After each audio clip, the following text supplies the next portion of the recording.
Hey, what's up, guys? It's Brandon here with Balisong Flipping, and I'm just chilling.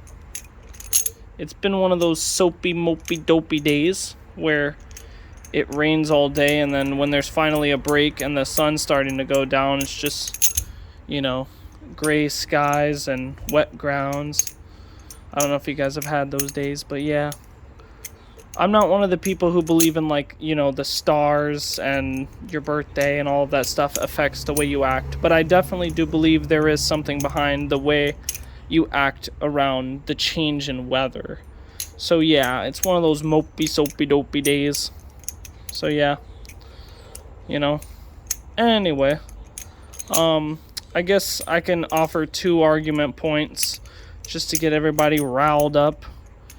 But I wanted to mention that a year ago I mentioned that tap doesn't affect a balisong, and I wanted to reiterate on that point because I got a bunch of lashback when I mentioned it, because people are like, they push up their glasses and they go, actually, and they're like, performance and sound and all of this stuff.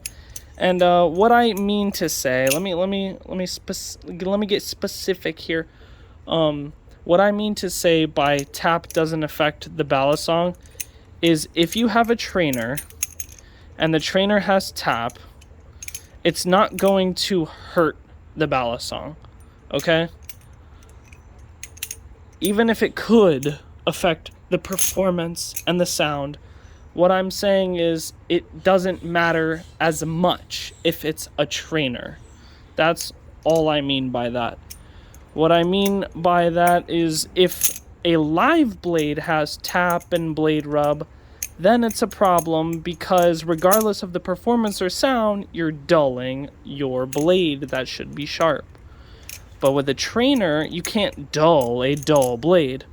You could probably sharpen the dull blade, but that's about it. So then the second point, just to add some more argument out there in the world, trainer versus live blade, just to throw out a great argumentative point to prove that trainers are better once again, is just by factoring in some common sense. Let's say I'm using a live blade and I go whoop-de-doo and I'm flipping and ow, I cut my finger. Then when I make a mistake and I cut myself, I don't keep going and make the same mistakes. We learn from our mistakes, so now I use a trainer. That's how it works. It's called common sense. If someone walked across the street and they got hit by a car, they're going to start looking both ways before crossing that street. So if you're still using a live blade after you cut yourself, then you must not have been learning from your mistakes. Anyway, trainers are better. They always will be. Get wrecked. See ya.